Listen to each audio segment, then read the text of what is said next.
అంటే వాడు ఎవరెవరు ఎంత ప్రధాన కార్యకర్త, ఆయన ఎక్కడుంటాడో కూడా వాడికి తెలుసు. వాడికి ఎలా వచ్చింది ఆ సంస్కారం?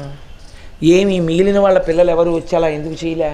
వాడు ఒక్కడే ఎందుకు అలా వెంటపడి వచ్చాడు? అది జన్మాంతర సంస్కారం. ప్రహ్లాదుడు గురించి చెప్తూ అదే అంటారు, బాల్యమునందు ఏది అలవాటు పడిందో అది స్థిరీకరింపబడుతుంది.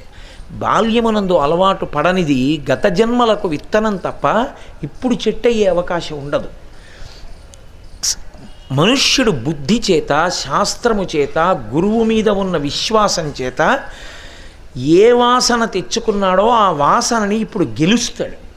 ఇది మీరు బాగా పట్టుకోవాలి. లేనినాడు శాస్త్రములన్నీ నిష్ప్రయోజనమవుతాయి సాధనలో ఇది పట్టుకోకపోతాయి.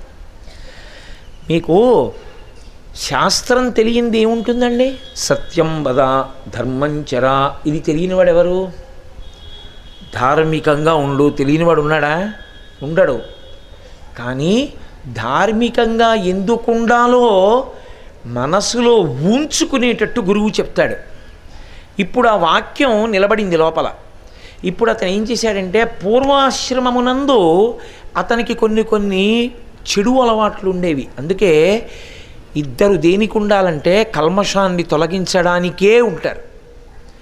ఇంత కల్మషమా అన్నవాళ్ళు ఆ 2 స్థానముల యందు ఉండడానికి అర్హులు కారు. ఒకడు గురువు, 2 దైవము. పాపము అన్నదున్నది అన్నప్పుడు క్షమించడానికి సిద్ధంగా లేనివాడు ఈశ్వరుడు కాడు.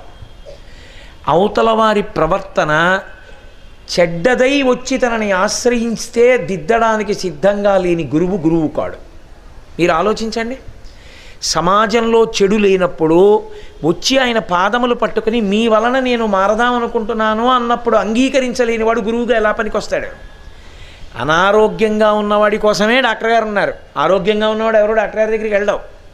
నాకు ఒంట్లో బాగులేదు అన్నవాడి కోసమే డాక్టర్ ఉన్నాడు.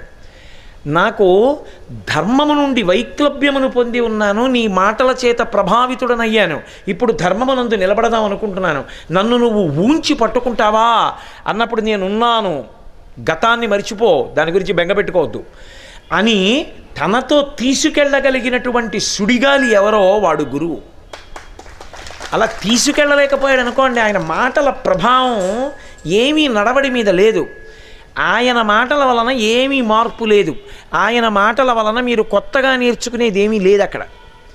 ఆయన మాటల వలన, ఆయనతో ఉండడం వల్ల ఇది ఇలా ఉంటుంది, ఇలా చెయ్యాలి అని మీకేమీ తెలియదు. ఆయన గురువు కాలేడు.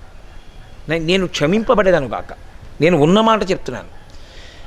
ఎలా గురువు?